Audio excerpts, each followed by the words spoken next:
asalaamaaleykum wa rahmatullah asalaamaaleykum wa rahmatullah taala wa barakatuh seen mbokk Babacar Gueye moom mooy dellu si pour continuer waxtaan bi si cadre financier des collectivités locales.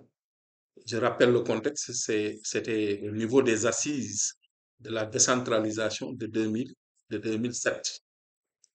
Donc, on avait traité la rubrique relative donc, aux ressources propres des collectivités territoriales, donc les grands problèmes que rencontraient les collectivités.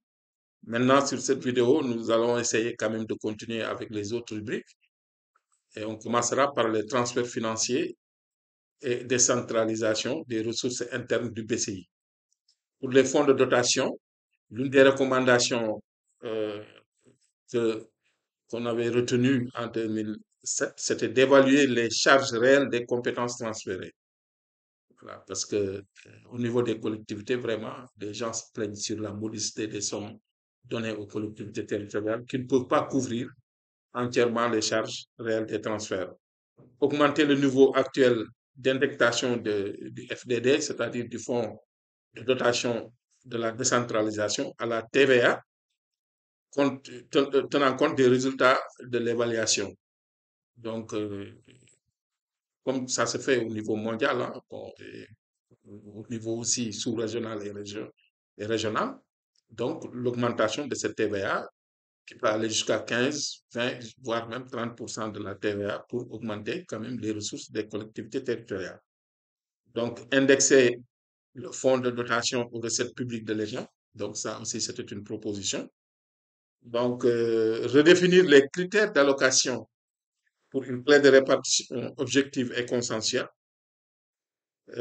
Prendre en compte les facteurs de pauvreté dans la clé de répartition telle que définie dans la carte de la pauvreté qu'on avait effectuée à cette période.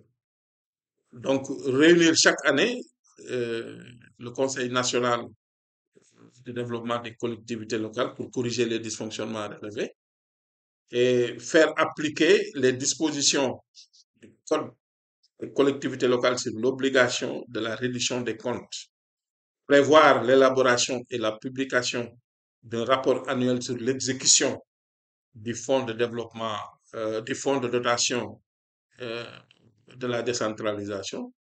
Jusqu'à présent aussi, ce problème demeure parce qu'actuellement, personne ne peut nous dire euh, dans un document synthétisé, on ne trouve pas quel est le niveau, par exemple, du fonctionnement des collectivités en termes de ressources financières, des collectivités territoriales, quel est le niveau d'investissement global des collectivités territoriales. Donc, on aurait dû avoir chaque année un rapport, euh, par exemple, intitulé les collectivités territoriales en chiffres, donc pour donner tous les agrégats concernant tous les domaines d'intervention des collectivités, pour avoir une idée sur ce qu'ils font au niveau des territoires. Donc, associer les élus dans l'élaboration du tableau de répartition du fonds de dotation de la décentralisation.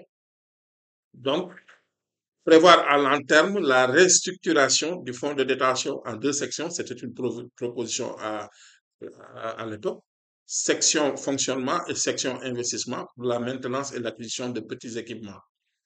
Alors, concernant maintenant le fonds d'équipement des collectivités locales, il fallait la première proposition, c'était de restructurer le fonds d'équipement en mettant en place un fonds unique, guichet unique d'investissement des collectivités locales qu'on devrait alimenter donc par l'indexation sur la TVA et à moyen et long terme sur les recettes de l'État et aussi tenir compte aussi des financements des PTF et des contreparties des bénéficiaires.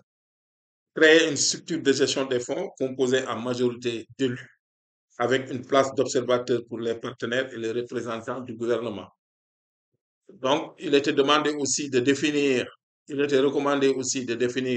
de nouveaux critères d'allocation, donc relatifs à la population, au niveau d'équipement, à l'indice de pauvreté, la performance en matière fiscale, voilà, de mettre en place un dispositif technique régional d'évaluation des micro-projets proposés par les collectivités locales en vue de leur conformité aux critères définis et le placer sous la supervision des ARD. Pour les fonds de péréquation et de solidarité entre les collectivités locales, donc réaliser une étude de faisabilité pour la mise en place d'un fonds national de partenariat, de péréquation et de solidarité donc entre les collectivités locales. Concernant maintenant la décentralisation des ressources internes du budget consolidé de l'État, il fallait, la première recommandation, c'était de généraliser progressivement la décentralisation des ressources aux autres secteurs et à l'ensemble des collectivités locales. Donc, sur ce point, c'est un aspect extrêmement important, donc qui va permettre aux collectivités territoriales d'avoir certes des ressources financières dignes de ce nom, mais aussi d'améliorer leurs compétences dans la gestion financière et aussi dans la gestion des projets de territoire. Euh, je me rappelle bien, donc au niveau institutionnel, dans le cadre de la journée euh, de la décentralisation, ce problème a été posé par les élus qui demandaient vraiment certains investissements, par exemple, comme la construction de salles de classe, de centres de santé et d'autres investissements liés aux compétences transférées. Donc, on pourrait les transférer directement aux collectivités donc territoriales qui assureraient bon, la mise en œuvre avec derrière le suivi et l'évaluation au niveau de l'État central. Donc, il fallait aussi renforcer les capacités des collectivités bénéficiaires, donc pour ces BCI décentralisés, évaluer la phase test de la décentralisation du BCI, contrôler les rôles et mécanismes de mise en œuvre de la décentralisation du BCI, mettre en place un comité de suivi et évaluation de la réforme. Alors, concernant la coopération décentralisée, donc, il fallait quand même mettre en place un système d'information sur la coopération décentralisée, renforcer les capacités des collectivités locales en matière de conception et de gestion des projets et programmes, revoir le cadrage institutionnel dans le sens d'un regroupement de l'ensemble des structures dans un cadre unique, rendre pérenne la direction de la coopération décentralisée, quelle que soit l'architecture institutionnelle du gouvernement, mettre en place un dispositif de suivi et évaluation de la coopération décentralisée. Donc, mettre et essayer quand même de, de renforcer surtout les collectivités donc territoriales dans ce domaine qui est extrêmement important, qui permettrait à ces collectivités-là d'engager des ressources financières qui leur permettraient de mettre en œuvre, de concevoir, de mettre en œuvre leurs projets et programmes. Concernant maintenant l'intercommunalité, quelques recommandations. Il fallait à son temps créer un statut juridique pour les structures intercommunales en érigeant celles-ci en établissement public de coopération intercommunale, EPCI.